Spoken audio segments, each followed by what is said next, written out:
दोस्तों आज हम लोग बात करेंगे कि एक बिल्डिंग कंस्ट्रक्शन में जो ड्राइंग्स यूज होते हैं वो स्टार्ट से एंड तक कौन कौन से ड्राइंग्स यूज होते हैं। तो बेसिकली सिविल वर्क के लिए ड्राइंग यूज होते हैं, इलेक्ट्रिकल वर्क के लिए यूज होते हैं, प्लम्बिंग वर्क के लिए यूज होते हैं, मैकेनिकल वर्क के लिए यूज होते हैं। लेकिन आज हम लोग बात करेंगे सिविल वर्क में जो ड्राइंग यूज होते हैं। सिविल वर्क में दो ड्राइंग यूज होते हैं, एक होता है आर्किटेक्चरल ड्राइंग, होता है स्ट्रक्चरल ड्राइंग। ठीक है, तो हम पीडीएफ के माध्यम से आपको समझाएंगे कि ये जो ड्राइंग्स होते हैं स्टार्ट से लेकर एंड तक, फाउंडेशन वर्क से लेकर के लास्ट तक तो जो भी ड्राइंग्स यूज होते हैं सिविल वर्क में वो हम लोग पीडीएफ के माध्यम से समझेंगे। ठीक है दोस्तों, देख सकते हैं जैसे कि पहला ड्राइंग है वो पाइल लेआउट ड्राइंग है। पाइल लेआउट क्या होता है? पाइल एक तरह का फाउंडेशन होता है जो बिल्डिंग में जो ग्राउंड लेवल होता है उसके नीचे पाया जाता है। ठीक है, उसके नीचे पाया नहीं जाता, मतलब उसके नीचे बनाया जाता है।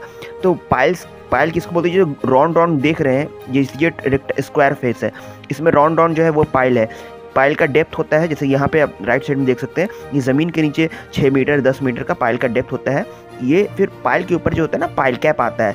पाइल कैप भी 600 mm का या फिर कह लो 1 मीटर का या 1.5 मीटर का उसके ऊपर कैप आता है। ये कंप्लीट एक फाउंडेशन हो गया, पाइल फाउंडेशन। उसके बाद जो होता है ये कॉलम लेआउट होता है।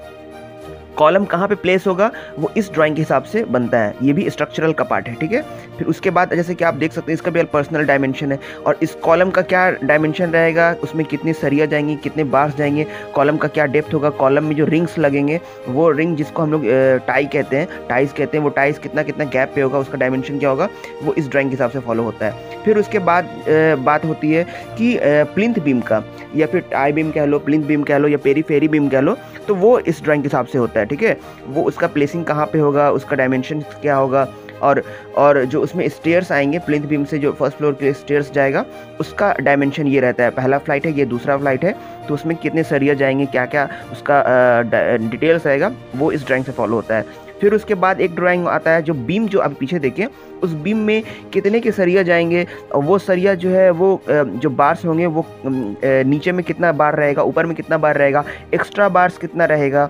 ठीक है, उसमें जो एंड में जो एल शेप का जो दिया गया है उसका क्या लेंथ रहेगा, वो उसका क्या डिटेल्स रहेगा, कितना mm का सरिया रहेगा, तो ये बीम डिटेल ड्राइंग से फॉलो होता है। फिर उसके बाद जो है वो आता है आपका फर्स्ट स्लैब का शटरिंग प्लान। उसमें मतलब शटरिंग प्लान में आपका बीम डिटेल दिया रहेगा। ठीक है, बीम डिटेल में फिर कहाँ पे बीम प्लेस होगा, क्या कि नीचे फ्लोर में प्लिंथ बीम कहीं पे कुछ और रहता है, और ऊपर में कहीं और बीम का प्लेसिंग कुछ और होता है, तो वो इस ड्राइंग से फॉलो होता है। अगर प्रोजेक्शन फ्रंट में निकल रहा है तो वो भी इस ड्राइंग से फॉलो होगा। ठीक है, डाउन स्लैब कहाँ पे है, डाउन स्लैब यानी कि जहाँ बाथरूम होगा वहाँ पे स्लैब नीचे कास्ट होगा, तो ये इस ड्राइंग से फॉलो होता है। फिर उसके बाद एक ड्राइंग आता है कि इसी में जो बीम होता है उसका डिटेल इस ड्राइंग से फॉलो होता है।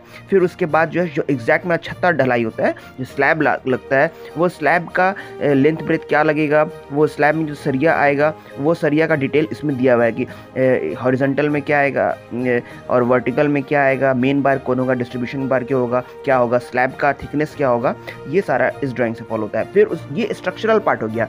आर्किटेक्चरल पार्ट में क्या होता है कि आपका रूम कहाँ पे होगा, बाथरूम कहाँ पे होगा, वो उसका प्लेसिंग एग्जैक्ट कहाँ पे होगा, ड्राइंग रूम कहाँ पे होगा, ये इससे होता है। फिर उसका side view, front view, elevation view, section view, वो भी आर्किटेक्चरल का पार्ट है। जैसे कि ये देख सकते हैं आप, ये कौन सा व्यू है, ये भी फ्रंट व्यू है। ठीक है, फ्रंट व्यू में नीचे गैरेजेस दिख रहा है आपको, बाकी चीज़ें हैं। तो इसी तरीके से जो है ड्राइंग होता है, जिसको हम लोग को देख कर काम कराना पड़ता है बिल्डिंग कंस्ट्रक्शन में। और कैसा लगा प्लीज़ शेयर करें, लाइक करें, कमेंट करें। Thank you.